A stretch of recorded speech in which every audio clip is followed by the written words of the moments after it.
Prince Harry and Meghan Markle in San Diego for a new training facility for servicemen and veterans. School board members from districts across the county create a coalition to fight back against state mandates. What's going on with this vacant building on Fletcher Parkway in La Mesa? We're working for you.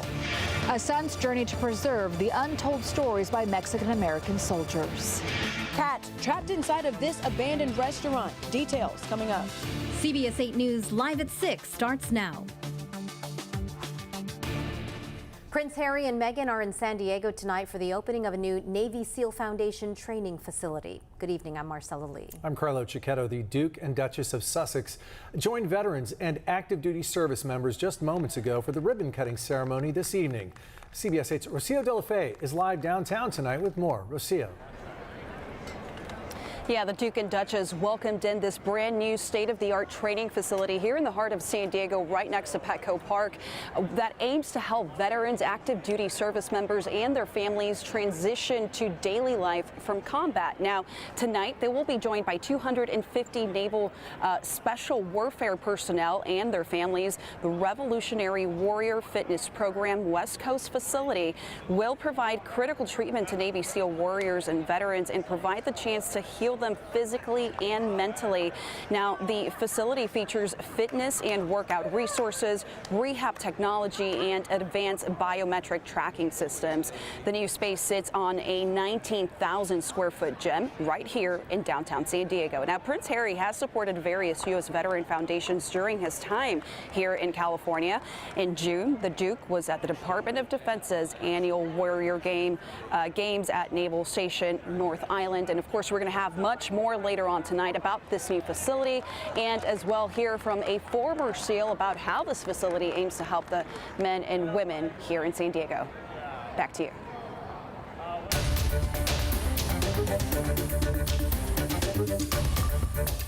Breaking news in the entertainment industry. The Hollywood Actors Union, SAG-AFTRA, and the studios have finally reached a tentative agreement after nearly 4 months. SAG-AFTRA leadership says the 118-day actors strike will end at 12:01 a.m. That's less than 6 hours from now, even though the new contract still needs to be approved by union members.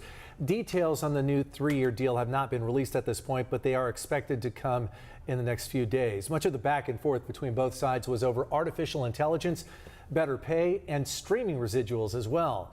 The actors' strike started July 14th. The writers' strike went on even longer, but that ended in late September. Tonight, a 15-year-old is facing multiple charges, including attempted murder after shooting at a Chula Vista restaurant. The teenage boy appeared in juvenile court for the first time today. The shooting happened on October 28th inside Novo Brazil Brewery and Restaurant in the Otay Ranch Town Center. Police say it started as a dispute between two groups of people and believe the 15-year-old arrested was the only one who fired shots. He was arrested over the weekend. The next hearing is scheduled for November 28th. Until then, the teen will remain in custody. Votes are still being counted tonight from yesterday's special election. The unofficial results from the District 4 special runoff to fill Nathan Fletcher's vacant seat show Monica Montgomery Steppe with a commanding lead over Amy Reichert, 61% to 38%. Whoever wins will fill the seat for the remainder of the current term. For the latest results, head to our website, cbs8.com. A man is in the hospital tonight recovering from burn wounds after the car he was inside crashed and went up in flames. Firefighters say this happened just after noon today in a neighborhood on Gabancho Drive, just off Claremont Mesa Boulevard in Tierra Santa. CBS 8's Jesse Pagan is here with video of the aftermath and the two men who jumped in to save the driver. Jesse. Yeah, guys, a lot of luck compounded today, keeping the situation from going from bad to worse. Firefighters tell us their own chopper was on the way home from another call when they spotted the smoke and the flames from the sky and called it in. Meantime, two neighbors were already on the ground trying to help. But we just saw it visually and then came to help. This was not the afternoon Anthony Mattioni and Scott Dickerson thought they would have when they jumped into action to save a man from a burning car. I think he and I were working at it for a good, adrenaline and everything, at least a good solid five solid minutes of us breaking windows, getting different, fire extinguishers. While that happened on the ground on Gabachon Drive in Tirasana, San Diego firefighters in a chopper above on the way home from another call radioed for help. I was grabbing him by the back of his neck, shaking him like this to tell him, wake up, wake up. He was unresponsive. But we knew he was alive because he was moving with us. He was not stiff, like he was, his head was bouncing, bobbing, and it just looked like he was passed out. So we kept going. Battalion Chief Matt Moe says when crews got there on the ground, they moved to put the fire out quickly and started working to pull the man out. Chief Moe says it's hard to tell how the fire started, but it doesn't seem the car hit any gas lines as they first thought, and they don't know exactly how the car ended up there yet. But they're glad neighbors were watching and jumped in to help. But any efforts that we get from civilians that are able to jump in and make heroic acts, of course, they're doing their best that they can to be able to help out. So I'm sure it helped out. And I'm just so happy that he's out of here alive again. Awesome, man. Now, Chief Moe says no one was in the house during all of this, and the fire didn't make it inside either. Crews took the driver to UCSD Health in Hillcrest. No word yet on their condition at the very moment, but the investigation, of course, is ongoing. Carla, Marcella. Thanks, Jesse. Today, the city of Vista received $5 million from the state to help provide housing for people experiencing homelessness in North County. Senator Catherine Blakespear presented the check today. The supportive housing units will be located at the Buena Vista Creek Navigation Center in Vista and would also serve the city of Encinitas. We're working for you, checking in on abandoned buildings all around the county. Tonight, we're looking into a vacant building off Fletcher Parkway in La Mesa. It's causing a stir among many people. You've reached out to us, in fact, asking what the plans are for this building.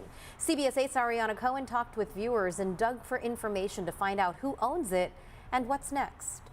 What was supposed to be a 25,000 square foot brewery and event space is now what people living in La Mesa call an eyesore. It's an eyesore and has been for almost 10 years, I think. Ann Tower lives in La Mesa. She is one of many CBS 8 viewers who reached out to us asking what is going on with this vacant building off Fletcher Parkway. If you lived here, would you want to see this property every day? Back in 2018, the property owner, David Cohn, had plans to turn this venue into the Draft Brewing Company, an activity-rich beer garden with mini golf, a kids' play area, and more. Hi, this is Ariana Cohen calling with CBS 8. I reached out to Cohn, who is also with the Cohn Restaurant Collective. He says plans for this vacant building, which was to be a separate business venture, never came to fruition. Unfortunately, the plans for a restaurant at this site were put to an end by COVID and inflation. We sincerely share our neighbors' concerns and have been diligent in cleaning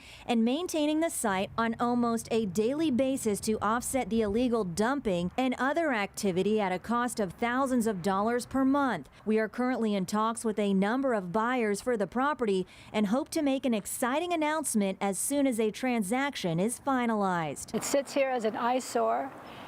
It's horrible. Meanwhile, Ann and many other people living here are ready for something to be done about it already. I would just like it to happen with it. I just want it to be something that when we come into this particular mall, strip mall, that we have something other than this monstrosity to look at. Working for you, Ariana Cohen, CBS 8. Thanks, Ariana. And here at CBS 8, we do want to help solve problems affecting you and your community. If there's an issue you'd like us to look into, email us at workingforyou@cbs8.com.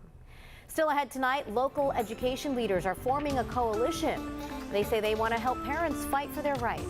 Plus, one man's hard lesson when it came to learning about the discrimination his family members faced in the armed services. We had a lot of 70s when it came to daytime highs today. We're still holding on to those 70s by tomorrow, but it's going to be drier. I'll let you know why after the break. And up next, a CBS 8 follow-up when it comes to a litter of kittens trapped inside an abandoned Coco's restaurant.